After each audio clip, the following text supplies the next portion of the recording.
Hello guys, कैसे हैं आप लोग। आज से अच्छे होंगे, आप लोगों की पढ़ाई अच्छी चली होगी।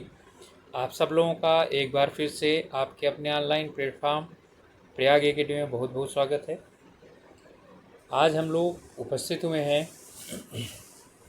एक नई जानकारी लेकर के। उत्तराखंड पीसीएस यानी अपर पीसीएस जिसे आप लोग बोलते हैं, तो उत्तराखंड पीसीएस परीक्षा 2025 को लेकर के इसका नोटिफिकेशन जारी हो गया है और आज से ही अप्लाई शुरू हो गया है। ओके, तो चलिए शुरू करते हैं। तो विज्ञापन संख्या A1 EPCS 2025-26।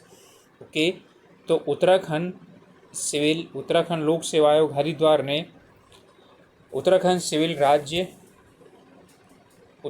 सम्मिलित राज्य सिविल प्रवर अधीनस्थ सेवा परीक्षा 2025 के लिए नोटिफिकेशन जारी कर दिया है और आज ही इसका प्रकाशन हुआ है और आज से ही अप्लाई शुरू हो गया है और अंतिम तिथि है 27 मई के, और शुल्क भी 27 मई को ही जमा होगा। और कुछ परिवर्तन जो किए जा सकते हैं वो 3 जून से लेकर के 12 जून तक किए जा सकते हैं।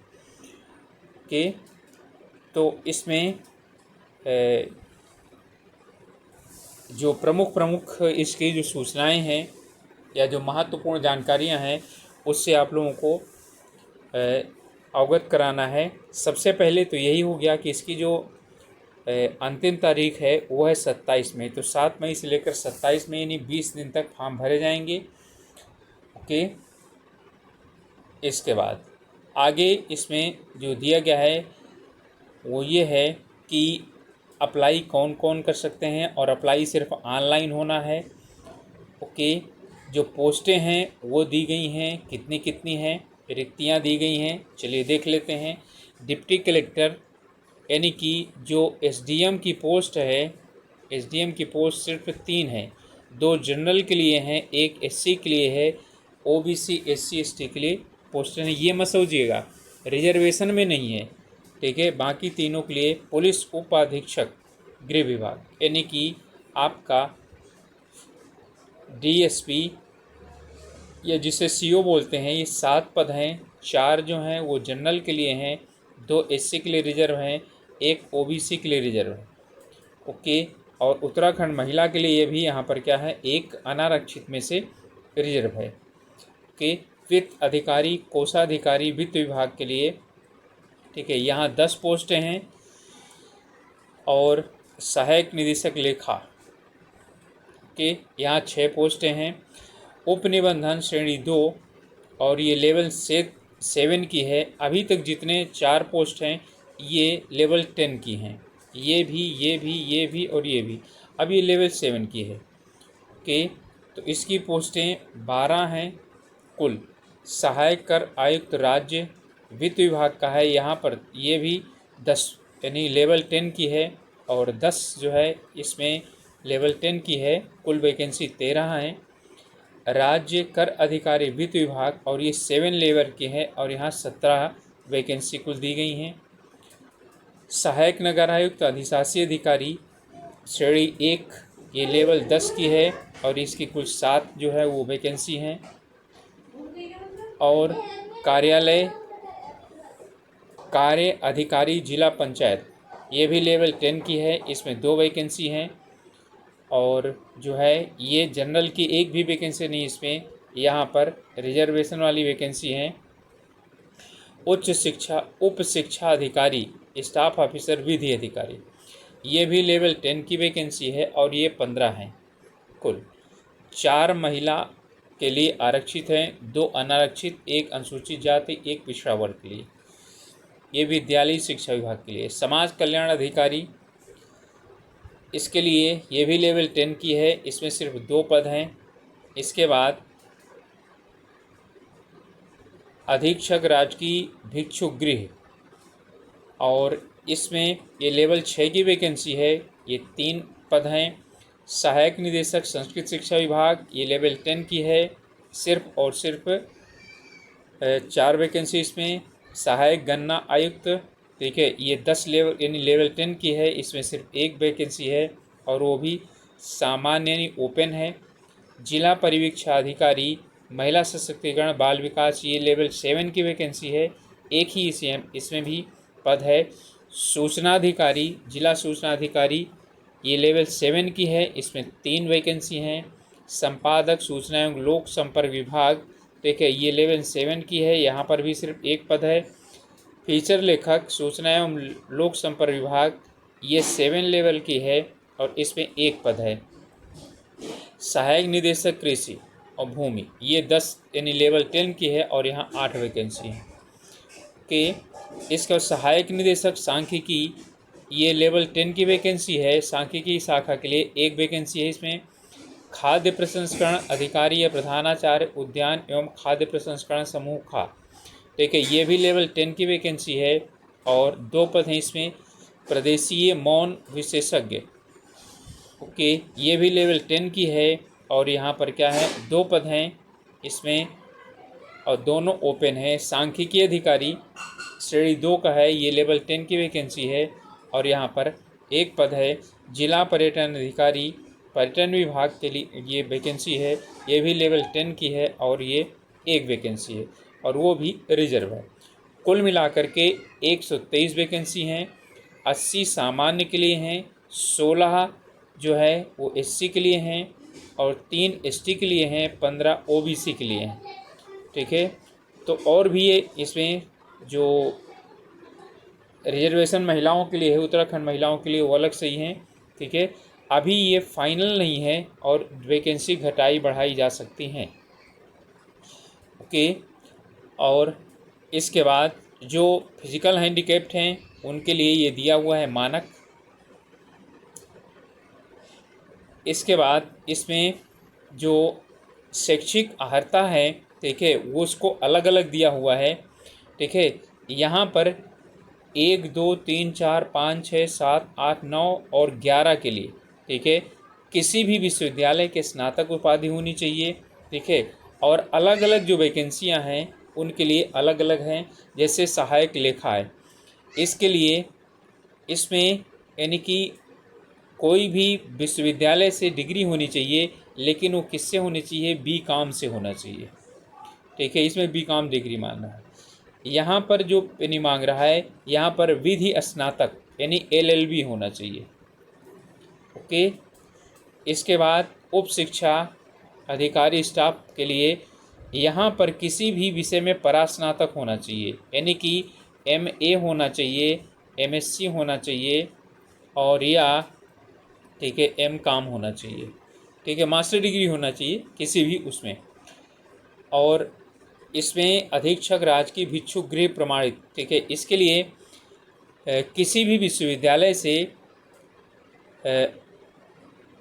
इसमें समाजशास्त्र या मनोविज्ञान में स्नातक की उपाधि होनी चाहिए। ओके, सहायक निदेशक संस्कृत शिक्षा विभाग, किसी भी विश्वविद्यालय से संस्कृत में परास्नातक यानी MA की डिग्री होनी चाहिए और BEd भी होना चाहिए साथ में। ठीक है, दोनों चीज़ें इसमें होनी चाहिए। गन्ना आयुक्त यानी कि सहायक गन्ना आयुक्त, इसके लिए कृषि में स्नातक की उपाधि होनी चाहिए। जिला परीक्षाधिकारी, इसके लिए समाजशास्त्र या समाज कार्य में परास्नातक की डिग्री होनी चाहिए। जिला विकास परीक्षा अधिकारी के लिए सूचनाधिकारी, जिला सूचनाधिकारी, इनके लिए पहले तो जो वो है रिक्वायरमेंट है, वो किसी भी मान्यता प्राप्त संस्थान में पत्रकारिता में 1 वर्ष का डिप्लोमा या विधि द्वारा स्थापित किसी भी विश्वविद्यालय परास यानी कि पत्रकारिता में स्नातक होना चाहिए। कि संपादक सूचना एवं लोक संपर्क विभाग, इसके लिए दो प्रकार की वो चाहिए योग्यताएं। पहला तो ये है कि किसी भी यानी इसमें कह रहा है कि हिंदी या संस्कृत साहित्य के साथ स्नातक होना चाहिए, पहली सर। दूसरा ये किसी प्रमुख दैनिक या मासिक समाचार पत्र या सरकार के किसी विभाग में पत्रकारिता या संपादकीय कार्य का 5 वर्ष का अनुभव होना चाहिए। तो इसके लिए 5 वर्ष का अनुभव चाहिए। फीचर लेखक के लिए भी है, स्नातक उपाधि हिंदी के साथ होना चाहिए। ठीक है, और दूसरा है विश्वविद्यालय सरकार द्वारा स्थापित यानी कि कोई भी पत्रकारिता में डिप्लोमा या स्नातक होना चाहिए। सहायक निदेशक कृषि तो जानते ही हैं, इसके लिए कृषि या कृषि अभियंत्रण में स्नातक की उपाधि होनी चाहिए, BSc होना चाहिए। सहायक निदेशक सांख्यिकी कृषि सेवा, तो इसके लिए भी क्या चाहिए कि विश्वविद्यालय इसमें है, विश्वविद्यालय से गणित या गणितीय सांख्यिकी या कृषि सांख्यिकी में स्नातकोत्तर यानी MSc होना चाहिए, ओके, या MA होना चाहिए। खाद्य प्रसंस्करण, ठीक है, इसके लिए है विज्ञान स्नातक यानी BSc होना चाहिए, खाद्य प्रसंस्करण में BSc होना चाहिए, या विज्ञान स्नातक कृषि यानी BSc कृषि के बाद राजकीय फल परिरक्षण एवं डिब्बाबंद लखनऊ से या किसी अन्य संस्थान से 15 महीने का स्नातकोत्तर डिप्लोमा हो, या किसी मान्यता प्राप्त संस्थान से होटल प्रबंधन और भोजन प्रबंधन में 3 वर्ष का डिप्लोमा होना चाहिए, ठीक है, ओके, या जो है ना खाद्य प्रौद्योगिकी विज्ञान में स्नातकोत्तरनी MSc होना चाहिए। प्रदेशीय मौन विशेषज्ञ कीट पालन, मान्यता प्राप्त विश्वविद्यालय से संबंधित विषय में स्नातकोत्तर यानी कि MSc या MSc एग्रीकल्चर या विज्ञान में स्नातकोत्तर यानी MSc होना चाहिए। यहाँ पर दिया हुआ है, यहाँ जो दिया हुआ है या तो कृषि में स्नातक यानी MSc, ठीक है, और या तो विज्ञान में MSc, ठीक है। अब विज्ञान में इन्होंने क्लियर दिया नहीं है, और यहाँ एक चीज़ दिया हुआ है कि संबंधित विषय का आशय, संबंधित विषय में का मतलब है कीट विज्ञान एंटमोलॉजी या कीट विज्ञान, ठीक है, एंटमोलॉजी में विशिष्टता से है। सांख्यिकी अधिकारी श्रेणी 2, इसमें गणित या सांख्यिकी विषय के साथ स्नातक की उपाधि और साथ साथ में विश्वविद्यालय से सांख्यिकी गणितीय में कम से कम 2 वर्ष का स्नातकोत्तर पाठ्यक्रम ये भी किया हो। जिला पर्यटन विकास अधिकारी, इसके लिए 2 योग्यताएं चाहिए। पहले ये है कि होटल मैनेजमेंट में स्नातक उपाधि चाहिए, हिंदी और अंग्रेजी पढ़ने का ज्ञान होना चाहिए और कंप्यूटर का ज्ञान होना चाहिए, ओके। तो यहाँ पर अलग से कुछ दिया हुआ है जो कोड नंबर 10 है, ठीक है, इसके लिए विधि अधिकारी के लिए उत्तराखंड राज्य शैक्षिक प्रशासनिक नियमावली बिंदु संख्या इसके अनुसार कार्यरत अधिकारियों में से जिन्होंने भारत में विधि द्वारा स्थापित किसी विश्वविद्यालय से विधि स्नातक की उपाधि प्राप्त की हो, उनकी तैनाती की जाएगी, ठीक है। इसी तरह से 17 में, ठीक है, संपादक के लिए यानी कि वांछित अनिवार्य अनुभव के संबंध में परिशिष्ट 7 में उल्लिखित प्रारूप के अनुसार प्रमाण पत्र देना होगा, ओके। इनके लिए 7 अधिमानी अर्हता ये भी है कि प्रादेशिक सेवा यानी टेरिटोरियल आर्मी में 2 साल की सेवा की हो या NCC में B प्रमाण, ओके। तो इन सभी के लिए अलग अलग दिया हुआ है यहाँ पर कि इनके लिए ये दिया जाएगा, ओके।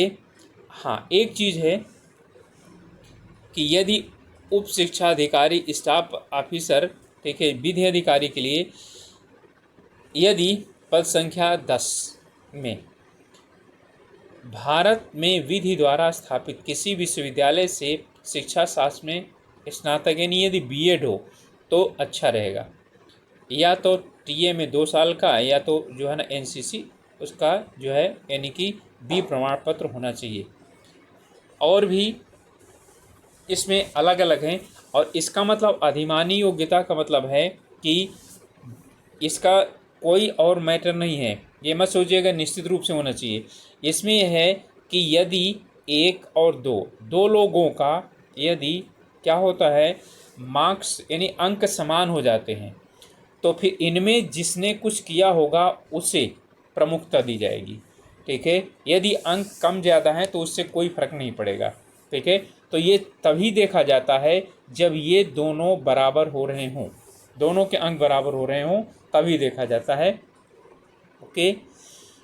तो इसमें अधिमानी योग्यताओं में ज़्यादातर जो है ना वही सभी दिए गए हैं। चलिए, इसके बाद शारीरिक मापदंड भी क्या है, अच्छा ये भी दिया हुआ है कि 9 और 10 और 24 में कोई अधिमानी अर्हता नहीं है। इसमें पुलिस उपाधीक्षक पद के लिए यानी कि सीओ के लिए सामान्य वर्ग और अन्य वर्ग के लिए 167 सेंटीमीटर क्या होना चाहिए, ऊंचाई होनी चाहिए 152, और महिला के लिए 152 सेंटीमीटर। अनुसूचित जाति के लिए 107 सेंटीमीटर लंबाई, 147 सेंटीमीटर महिला के लिए लंबाई, और पर्वतीय क्षेत्र में 162 सेंटीमीटर ऊंचाई और महिला के लिए 147 सेंटीमीटर ऊंचाई। ठीक है। अनुसूचित जनजाति, अच्छा सीने की माप है, अनुसूचित जाति जनजाति पर्वतीय क्षेत्र के लिए 76 सेंटीमीटर, ठीक है, और 81.5 फुलाने पर, और सामान्य अभ्यर्थियों के लिए 78.8 सेंटीमीटर और 83.3 सेंटीमीटर फुलाने के बाद, यानी 5 सेंटीमीटर क्या होना चाहिए, फुलाव होना चाहिए। और साथ में जो है यानी शारीरिक वजन सिर्फ महिलाओं का लिया जाएगा, 45 किलोग्राम से कम नहीं होना चाहिए। आँख 6/6 होनी चाहिए और दूसरी आँख 6/9 से कम नहीं होनी चाहिए। और बिना चश्मे के दाहिने हाथ से काम करने वाले अभ्यर्थी की दाईं आँख 6/6 और बाएं हाथ से काम करने वाले के लिए बाईं आँख 6/6 होनी चाहिए, और वर्णांधता या भैंगापन नहीं होना चाहिए। ओके, बाकी और जो पुलिस वगैरह में है वही सभी चीज़ें यहाँ पर यानी कि दी गई हैं। आयु की बात कर लेते हैं तो न्यूनतम 21 वर्ष और अधिकतम 42 वर्ष, और 1 जुलाई 2025 से ये क्या किया जाएगा, जो है देखा जाएगा। अर्थात कि 1 जुलाई 2025 को आयु, ठीक है, 21 वर्ष हो जाना चाहिए, और 1 जुलाई कहने मतलब है कुल मिलाकर के कि 1 जुलाई 2004 के पश्चात और 2 जुलाई 1983 के पहले का नहीं होना चाहिए। ये इसके लिए आयु का वो दिया गया है। और जो उत्तराखंड के रिजर्वेशन वाले, ठीक है, श्रेणी वाले हैं, उनको यहाँ पर क्या होगा, छूट मिलेगी। ओके, अनुसूचित जाति, अनुसूचित जनजाति और अन्य पिछड़ा वर्ग के लिए 5 वर्ष की छूट मिलेगी। दिव्यांग के लिए जो है ना यानी का और खा पदों के लिए 5 वर्ष की छूट मिलेगी। ठीक है, उत्तराखंड में स्वतंत्रता संग्राम सेनानी के लिए, ठीक है, 5 वर्ष की अधिकतम छूट मिलेगी। ओके, इसके बाद जो है आपका रिजर्वेशन भी यहाँ पर दिया हुआ है कि जो उत्तराखंड वालों के लिए सिर्फ रिजर्वेशन लागू होगा, बाहर के लोगों के लिए रिजर्वेशन लागू नहीं होगा। ओके, और इसके बाद यहाँ पर ये दिया गया है, वैवाहिक स्थिति ऐसी होनी चाहिए, ठीक है, कि कोई भी पुरुष जिसकी 2 विवाह यानी पत्नियां जीवित ना हो, या कोई महिला जिसके 2 पति जीवित ना हो, ठीक है, यानी एक ही पति और एक ही पत्नी होना चाहिए, ये ऐसी कंडीशन है। ठीक है, शारीरिक रूप से स्वस्थ होना चाहिए, और इसके लिए बाकी जो है ना फिजिकल वगैरह होता है, और सभी यानी पूरे जो फॉर्म है वो ऑनलाइन भरा जाएगा। ऑनलाइन भरने की यहाँ पर पूरा प्रोसेस दिया हुआ है। सबसे पहले आप वेबसाइट पर जाएंगे, वेबसाइट में जाने के बाद और उसमें रजिस्ट्रेशन करेंगे, फिर रजिस्ट्रेशन के बाद अपना पूरा फॉर्म भरेंगे। ओके, चलिए फीस की बात कर ली जाती है। ठीक है, तो यहाँ पर यानी कि शुल्क लगेगा। अनारक्षित के लिए 150 रुपये आवेदन शुल्क है, 16 रुपये प्रोसेसिंग शुल्क है, 166 रुपये 36 पैसे टोटल होगा, और पिछड़ा व ओबीसी के लिए भी इतना ही होगा। ओके, और अनुसूचित जाति जनजाति के लिए 76 रुपये सिर्फ होगा, और विकलांगजनों के लिए सिर्फ 16 रुपये होगा जो प्रोसेसिंग शुल्क होगा, और ईडब्ल्यूएस के लिए भी 166 रुपये होगा। ओके, और जो उत्तराखंड के अनाथ बच्चे इनके लिए कोई शुल्क नहीं होगा। और जो उत्तराखंड में महिलाएं हैं और कुशल खिलाड़ी हैं और सैनिक हैं, वो अपने श्रेणी के अनुसार ही क्या करेंगे, वो फीस जमा करेंगे। ओके, अब इसमें कुल मिलाकर के परीक्षा के लिए ये है कि परीक्षा जो है ये 3 स्तर में की जाएगी। पहले प्रारंभिक परीक्षा होगी जिसे प्री बोला जाता है, फिर उसके बाद जो है मेंस परीक्षा होगी, प्रारंभिक परीक्षा में एक खास सूचना है कि जो उसका दूसरा प्रश्न पत्र होगा, ठीक है, यानी कि जिसे हम सीसेट बोलते हैं, ये सिर्फ और सिर्फ क्वालिफाइंग होगा, जिसमें अभ्यर्थी को मात्र 33% अंक लाना आवश्यक होगा, ठीक है। और इसके विषय में जो पूरी जानकारी है वो आप लोगों को विस्तार से बताया जाएगा, ठीक है। तो पहले तो आप लोगों के लिए फॉर्म भरिए और फिर इसके बाद आगे इसकी विस्तृत जानकारी आप लोगों को सिलेबस के साथ जो है उपलब्ध कराई जाएगी। मेंस होगा और मेंस के बाद क्या होगा, साक्षात्कार होगा, ओके। और यहाँ पर सामान्यतः जो एग्ज़ाम है, जो परीक्षा होगी, ठीक है, उसके विषय में आपको बता देते हैं कि सेंटर का निर्धारण है। तो इसमें सेंटर जो है कुल मिला करके और वो 24 जगहों पर है। हर एक यानी कि आप लोग यहाँ पर देख सकते हैं, अपने अनुसार आप इसे भर सकते हैं। और इसमें लिखित परीक्षा जो होगी, ठीक है, लिखित परीक्षा के लिए जो सेंटर होगा, ठीक है, वो सिर्फ और सिर्फ हल्द्वानी और हरिद्वार नगर में होगा।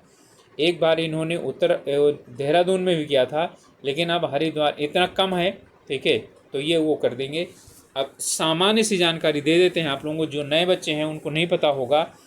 तो इसमें 3 प्रकार की यानी 3 स्तर की परीक्षा होगी। एक प्रारंभिक परीक्षा होगी जो ऑब्जेक्टिव टाइप होगी, फिर लिखित परीक्षा होगी और फिर साक्षात्कार होगा। प्रारंभिक परीक्षा में 2 प्रश्न पत्र होंगे। प्रथम प्रश्न पत्र सामान्य अध्ययन 150 प्रश्न पत्र, यानी प्रश्न 150 नंबर का 2 घंटे का, और सिर्फ इसी से मेरिट बनेगी। दूसरा प्रश्न पत्र है सीसेट बोला जाता है, सामान्य बुद्धिमत्ता। इसमें 1.5 यानी 100 क्वेश्चन होंगे और 1.5 अंक का होगा और 150 नंबर का होगा, ठीक है, ये भी 2 अंक का होगा। लेकिन इसमें आपके 33 क्वेश्चन सही होने चाहिए। 33% का मतलब है 33 क्वेश्चन सही होने चाहिए, काट कूट करके सब, ठीक है, तभी आप जो है क्वालिफाई हो पाएंगे, ठीक है, अन्यथा नहीं। इसमें नेगेटिव मार्किंग होगी और 1/4 अंक क्या किया जाएगा, काटा जाएगा, ओके। और इसमें आपके जो मेंस है, यानी जिसको बोलते हैं मुख्य परीक्षा, देखिए ये लिखित प्रकार की होगी। इसमें 8 प्रश्न पत्र होंगे, ठीक है, एक आपका हिंदी होगा और सभी जो है वो अनिवार्य होंगे, सभी को सभी प्रश्न पत्र करने होंगे। यहाँ पर कोई जो है ना ऑप्शनल नहीं है। निबंध हैं, ये दोनों 150 नंबर के होंगे। बाकी अब सामान्य अध्ययन के यहाँ पर 6 पेपर होंगे। सामान्य अध्ययन प्रथम, द्वितीय, तीसरा, चौथा, पाँचवा और छठा, ठीक है, ये सब 200 अंक के होंगे और टोटल ये होगा 1500 और 150 अंक का क्या होगा, यहाँ पर आपका साक्षात्कार होगा। तो कुल मिलाकर के 1650 अंक का होगा, जिसमें आपको क्वालिफाई करना है। इंटरव्यू के साथ फिर सिलेक्शन होगा, ओके।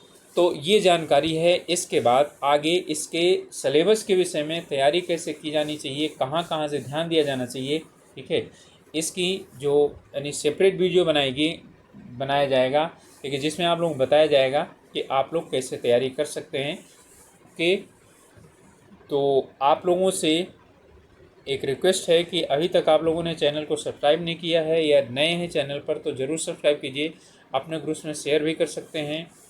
मिलेंगे अगले वीडियो में, ओके, ऑल द बेस्ट।